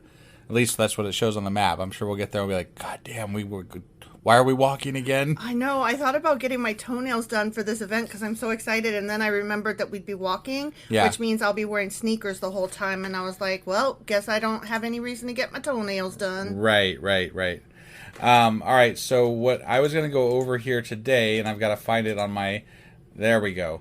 Okay, I was going to go over the schedule and kind of like some different things about the event so everybody knows what to expect if you are planning on going, and, who's going to be speaking when, et cetera, et cetera, et cetera. I'm actually excited about this because although I know how to access the schedule, I haven't actually done so yet. So please do elucidate. Sure, yeah. So, again, this is September 3rd, Saturday, tomorrow. Right? If you're listening to this on the day it came out. And registration will open at 7:30 a.m. They will have the opening comments, welcomes, and rules at 9 a.m. And then the first actual speaker is going to start speaking around 9:55, and that would be Monica Burns. Monica Burns is a chapter organizer of the Black Nonbelievers of Louisville, and co-host of Blasphemy in the Bluegrass. I tried to find her on Twitter, but I couldn't. So if anybody has a Twitter, thing to find her at, let me know. It's called a handle. Yeah, thing, whatever. I'm old. Who cares? It is what it is. If you're old, I'm ancient because I'm older than you are, honey. But if anybody knows where to find her on Twitter, please let me know. So I found everybody else, but and I'm gonna put notes in the comments for everybody's Twitter handles and I'll put a link to the Kentucky Freethought Convention as well. Cool. I should mention right now that tickets are still on sale today online at a discounted price of $10 if you buy them online before you show up. So you definitely head over to KentuckyFreeThoughtConvention.org and get your tickets. If you do get them at the door, they are $15, so it's not that bad, and that's how much it costs to get in. Right. And I think the after party is just an after party, so I don't know that there's a cover. No one said anything about any cost on that, so hopefully that's free. Bring your ID, ID, other than I the guess. alcohol, right. Bring your ID, right.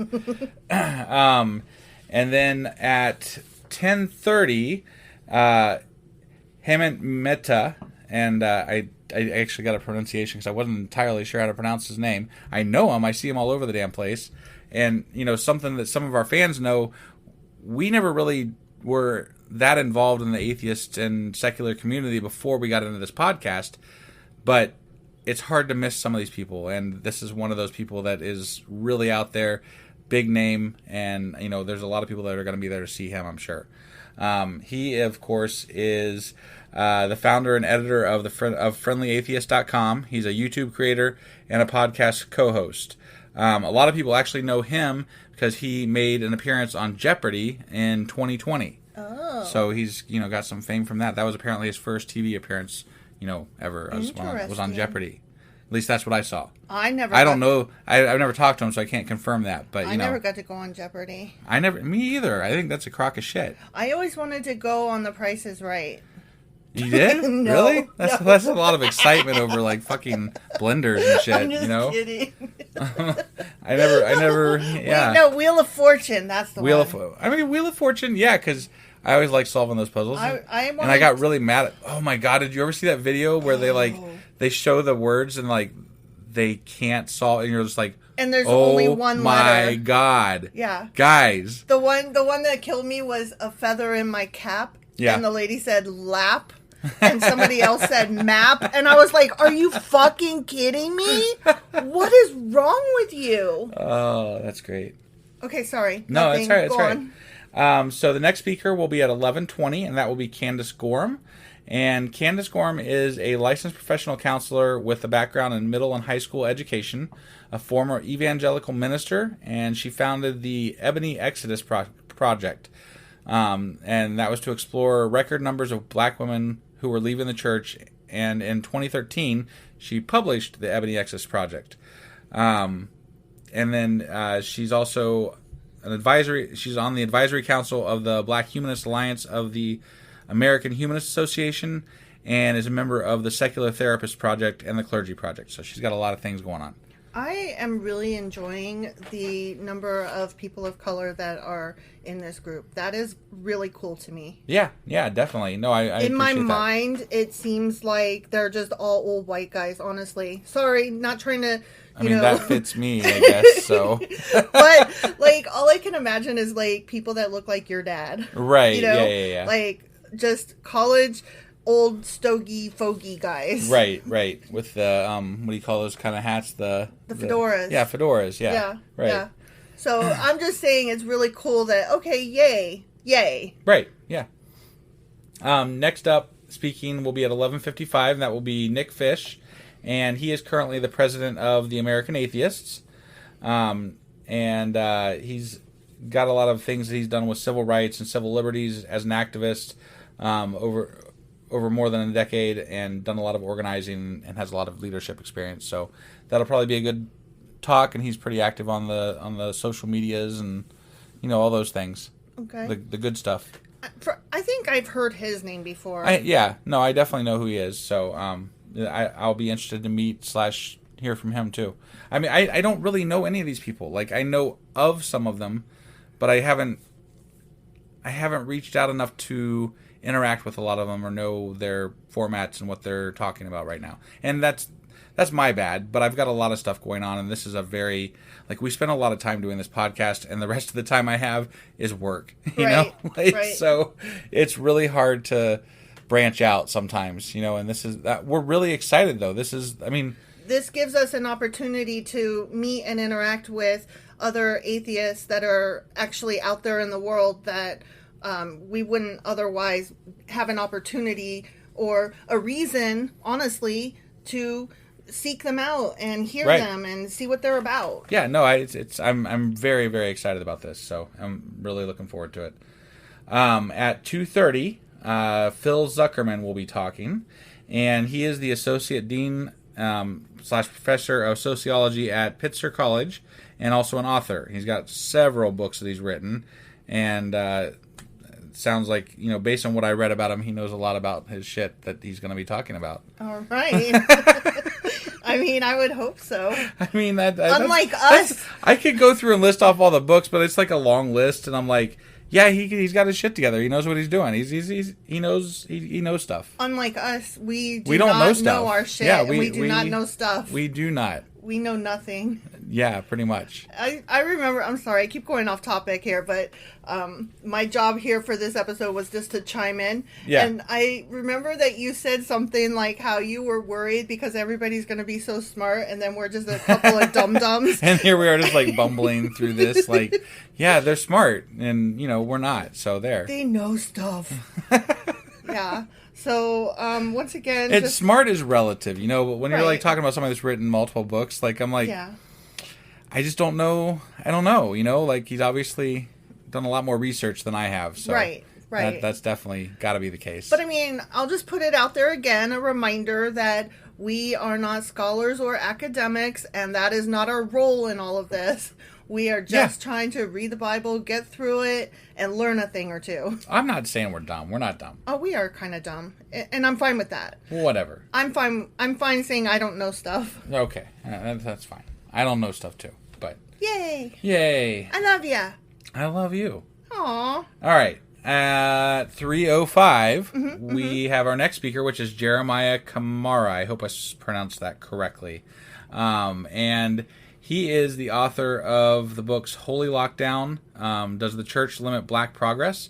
And the new Doubting Thomas, The Bible, Black Folks, and Blind Belief.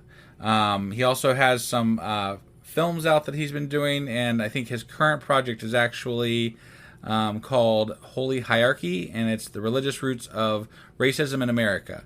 And he's got a lot of really cool projects that he's working on right now, and I really am looking forward to hearing from him. And looking into his stuff, because I mean, it looks really, really cool. Cool. So I'm interested in that for sure. After him, there's going to be the next speaker will be at 3:55 p.m. and most of you are probably going to know this name. It's Aaron Ra. Okay. And it was one of the first ones I came across when I jumped into the Twitter sphere. And he is he's famous. He's a famous YouTuber. He's a secular activist. He advocates for reason and education. He serves on the national board of the American Atheists. And he talks a lot about creation and evolution in the podcasts that I've heard him talk about. I have actually listened to a few of his podcasts, and it's very interesting. It's not always religious based, but it's scientific based, and he does go down religious tangents, I think, sometimes too. But I can't say I've listened to everything he's done, but I've listened to a lot, and I know that we have some friends that are really sad they're not going to be here because they really wanted to see him. Just going to say my best friend's brother, when I mentioned what we were doing, and then I told him who was going to be there, he flipped his wig and was like, I gotta go. And then I told him when it was, and he was bummed because he already had purchased. He's gonna go see was it Rammstein? Yeah. Rammstein, yeah. Yeah. Like, dude, come on, man. But this concert has been put off for 3 years now. Yeah. And so he's like really excited. And he was like, if it was any other weekend, my God. Right. Yeah. He was so upset that it's the same weekend. Yeah. So, I mean, yeah, Aaron Ra, apparently, he is a big name. He definitely is. And then at 4:30, this will be the last speaker before the closing remarks for the day. The speaker is Dan Barker. And Dan Barker was PR director for the Freedom from Religion Foundation from 1987 to 2004. He was elected co-president of the foundation with Annie Laurie Gaylor in 2004, with whom he is co-host of Freethought Radio, a national weekly talk show. So he's been in this community and doing things and doing a lot for many, many years. So I'm sure he'll have some really great things to talk about. And I'll definitely look forward to hearing what he has to say too. After that, we've got the dinner, which I don't know. There's no tickets left for that one right now, and that's at 6. But then the after party starts at 8:30 at 4th Street Live. And then if you guys are planning on coming down to Louisville, if you still have time to reserve a room, and if there are still rooms available, look for the block of rooms at the Courtyard by Marriott in Louisville downtown, and they've got a block there. It's only going to be $139 a night. And it's a really great price for the downtown area there. So definitely check that out. And then there's parking nearby at the Calger Garage. And that's at 329 West Market Street on the corner of 4th and Market. And it's only, for 24 hours, it's $10. So, I mean, those are, in my opinion, that's a great rate. Yeah. You can't beat that. Mm-mm. So, definitely... That's basically the gist of it. That's what's going on. That's what we're going to be doing on that day, and I really, really, really want to talk to some fans. I want to see some people, at least somebody from Twitter. I mean, somebody's got to be coming to this thing, right? Somebody that knows our name, like, hey, I heard about you guys somewhere. Somebody's got to say that. Like somebody, I'll just die a little bit. Like it'll be the first time. It'll be the first time that'll ever happen. Right. If you show up and you tell us, hey, I really like your podcast, we're just going to faint right there. Cry. We're going to fall over and just collapse. I'll cry. In the moment, right? I'll get so teary-eyed. Right. And then I'll be angry because I'll have makeup on and it'll ruin the whole day. My mascara. Yeah. And... So thanks a lot for ruining the fucking day. Yeah, thanks. Yeah, way to go. No, I mean, seriously, no, come see us. Yes, please. Please come see us. Seriously, I am as excited at the prospect of potentially meeting a fan as I am at meeting all of these other big name atheists and listening to all of the interesting and educational things that they're going to be saying. I would say more so. I really like just talking to people that, we have something to talk about. You listen to our podcast, we do our podcast, there, we got a thing. We got a thing. So let's We're talk tight, about it. Yeah. You guys. That's right. All right. Well, that's really all we were talking about today. We're kind of really excited about going down to this thing. We really want to see some of you there. So we thought we'd do a little promo shout out for the Freethought Convention down in Louisville. I'm so excited. I am too. All right. Well, that's it for today. We are taking a break from our podcast tomorrow because obviously we're going to be at the convention. And then we'll be back on Sunday with the... what is it? You looked at me and I'm like, oh, what? It's the book club. With Sacrilegious Book Club. Yeah, there you go. Sorry, There I you didn't go. know. You didn't know. You didn't cue me up for that. I'm sorry. I just, I thought Sunday, Sunday is a book club. I know. I wasn't prepared mentally. All right. And then Monday we'll obviously be back with a new book of the Bible. Starting 2 Kings, chapter 1. So that's exciting too. Mm-hmm. All right. Well, we'll see you guys hopefully down at the convention. Yep. Bye. Bye.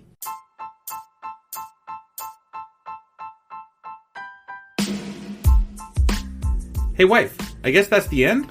But husband, that's just sad. It doesn't have to be. We are on lots of social media platforms like Twitter. Our handle there is sacrilegious_D. For D's nuts. Oh my God. Stop doing that. Anyway, we're also on Facebook, Instagram, and Pinterest. There's a link to all of our social media sites at our website. Ooh, we have a website? Yeah, it's sacrilegiousdiscourse.com, where you can also find a link to our merch shop. We have a merch shop? Yep, we have podcast-themed clothing, mugs, notebooks, and more, as well as an atheist and science-themed products. Wow, our fans should really go check that out right now. Definitely. They can get in touch with us by sending an email to sacrilegiousdiscourse@gmail.com. But before they do that, we could really use some help. Oh yeah? With what? Well, it's not free running the podcast, and we need some financial support in order to get better equipment, which will free up time so we can concentrate on our podcast and our fans. Okay, so what should they do? Head over to patreon.com/sacrilegious discourse and sign up as a contributor on our podcast. Supporters there receive additional bi-weekly episodes that we record just for our Patreon members for as little as $2 a month. Also, we'd really appreciate it if you would like and subscribe on whatever platform you're using. And Apple Podcast reviews help us out tremendously. Like and subscribe. Leave an Apple review. Join us on Twitter. Support us on Patreon. That's a lot of instructions. Don't forget to say thanks. Thanks. Okay, bye.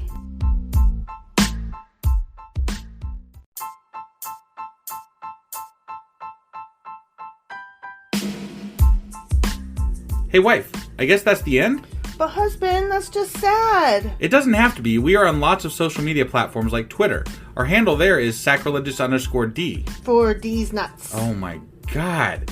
Stop doing that. Anyway, we're also on Facebook, Instagram, and Pinterest. There's a link to all of our social media sites at our website. Ooh, we have a website? Yeah, it's sacrilegiousdiscourse.com, where you can also find a link to our merch shop. We have a merch shop? Yep, we have podcast-themed clothing, mugs, notebooks, and more, as well as an atheist and science-themed products.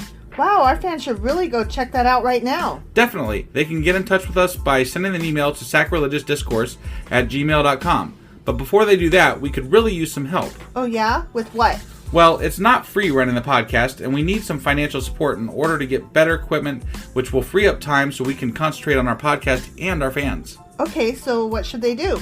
Head over to patreon.com/sacrilegious discourse and sign up as a contributor on our podcast. Supporters there receive additional bi-weekly episodes that we record just for our Patreon members for as little as $2 a month. Also, we'd really appreciate it if you would like and subscribe on whatever platform you're using. And Apple Podcast reviews help us out tremendously. Like and subscribe. Leave an Apple review. Join us on Twitter. Support us on Patreon. That's a lot of instructions. Don't forget to say thanks. Thanks. Okay, bye.